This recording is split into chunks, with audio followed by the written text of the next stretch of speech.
3 नं बालाबारियाव जोंनि पिनारदि डिपार्टमेन्टनिफ्राय मोनसे कमिउनिटि हल खुन्थिया गायसननाय हाबाफारि जानानै थांबाय।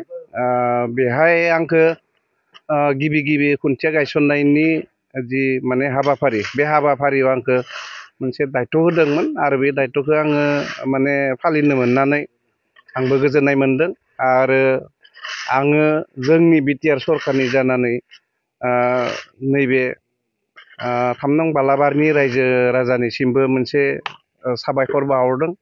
बिथांमोना नैबे गामियाव जि मोनसे कमिउनिटि हल मोननो थांबाय, बिदिनो मोनफा मोनफा समस्या मोनफ्रोमबो गामिफोराव थायो आरो बेयो मोनसे जोंनि बिटिआर चिफ सारनि मोनसे मिशनमोन जे प्रतिटा गामि ओनसोलफोराव नांगौ बायदियै जोंनि रायजोनि जि माने अभाब अभियोग बे अभाब अभियोगखौ जोङो मोनफा मोनफायै नैबे 4 बोसोराव जोङो मावफुंलांनो हादों। आरो फैबाय थानाय समाव निस्सय बिनिख्रुइ गोबां जोङो रायजोनि समस्याफोरखौ मावनो हागोन होननानै जोङो आसा फारिदों। आरो बेहाय जोङो जों जिहेतु दिनै बिटिआर बाखिनि थाखाय खामानि मावदों, बिथांनि दैदेननायाव जोङो जोबोद गोजोननाय दं। बिटिआर बासिनि रायजो राजा बिथांमोनाबो माने बिथांखौ गोजोननाय हामलायदों। आरो निस्सय फैबाय थानाय समाव बिदिनो जोङो रायजोनि खामानि मावनानै आरो रायजोआ जोंखौ अनसायगोन होननानै जोंखौ मोनसे साबायखर बावगोन होननानै जोङो आसा फारिदों। प्रमद बर'आ फैबाय थानाय समफोराव रायजोनि गोबां खामानि मावलांनो हाथों बेखौ आसा फारिदों आरो रायजोनि जोङो अननाय लुबैदों। आरो निस्सय आसा खालामदों जे नैबे बालाबारि ओनसोलाव जोंहा जथेस्थ'खिनि मावनो गोनां दङ आरो बिनिनो जोङो नैबे मोनसे फिसा मावफुंबाय होननानै जोङो साननो हायो। बेयो 17 लाखनि एस्टिमेट। बे हिसाबै बियो माने गोबां नङाबाबो बेजोंनो गामि दाबसेनि मोनसे समस्यानि माबाया जोंहा सावराय मेल बा बायदिसिना फिसा मिल मिटिंफोरा बेयाव जोङो मावफुंजागोन होननानै आसा खालामनो हायो। आरो बिदि बालाबारिल' नङा, गरेस्वर समस्तिनि जिमानखिनि जोंहा गामिफोर दं, गामि फिसाफोराव बिदिनो जोङो गेजेर गेजेर पिएनआरडि डिपार्टमेन्टआनो जा, WBT डिपार्टमेन्टआनो जा, गेटनि डिपार्टमेन्टआनो जा, गोबां डिपार्टमेन्टनिफ्राय जोङो आसनिफोरखौ लानानै मावनो हाबाय थादों आरो उनावबो मावलांगोन जों आसा फारिनो हायो। नैबे समाव दा बेरेखा हान्जायाथ' बेखौ बुंखागोन आरो बिथांमोना बेखौ एसे डायलगखौ मारियाबा रायजोनि गेजेराव बिथांमोना बोरै हाबनो। आरो मावदो मावाखै बिथांमोना माने मेगनखौ खाथेनानै थाबायबाय थादों। जोंहा माने फरायसालिनिफ्राय हमनानै गोबां माने लामा बा रायजोनि न' फिसाफोर माने मा होनो बेखौ कमिउनिटि हलफोर बायदि जथेस्थ' खामानिया जोंहा जागासिनो। अफिस आदालत कासारियाव जोंहा नांगौ बायदियै माने न'नि लेट्रिननि बानायनाय न'फ्रा जागासिनो।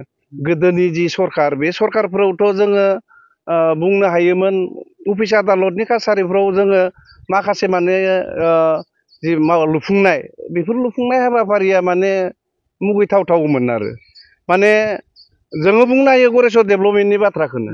गरेस्वर डेभेलपमेन्ट ब्लकआव थांनाय सरकारफोराव मानसिया रायजोआ हासुनो थाखाय हासुग्रा खिग्रा बेबायदि सुबिदा गैयामोन, दंखल गंसे गैयामोन। खिन्थु जोंनि सरकार फैनायनि उनाव नोंथांमोना नुनो मोनगोन दिनै बेहाय माने रायजोआबो हासुनो हायो, खिनो हायो। माने बिदिनो अफिसफोरनि स्टाफआबो एक्सट्राके बेबायदि माने लेट्रिन बाथरुमफ्रा जानो हमबाय।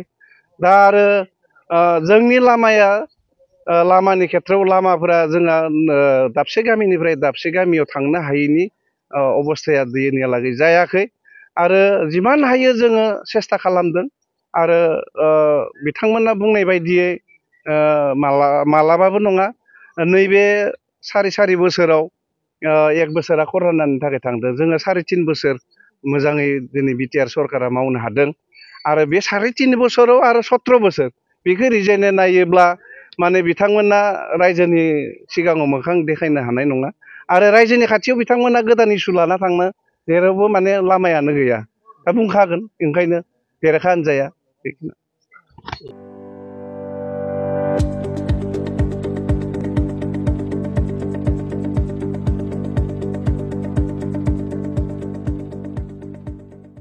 गोजोनथाव खौरां माइ सथा स्कुल एबा आंनि फिसा फरायसालिया लानानै फैदों मोनसे गोजोनथाव खौरां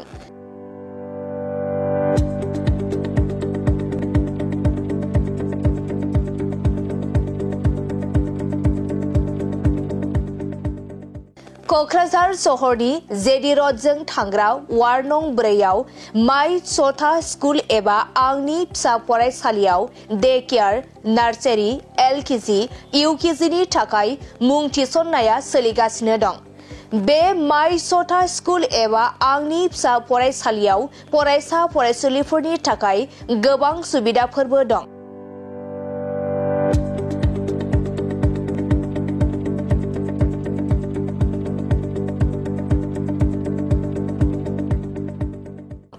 अब्ला नोंथाङा माखौथो नायबाय थाखो नैबे माइ सथा स्कुलाव नोंथाङा नोंथांनि उन्दै गथ'साफोरखौ मुं थिसननो थाखाय साखाफारा जादो माइ सथा स्कुल एबा आंनि फिसा फरायसालियाव नोंथाङा थोंजोङै खौरां लानो थाखाय 8099887781 नङाब्ला 9531281982 बे मबाइल नाम्बारनि गेजेरजों खौरां लाहरनो हागोन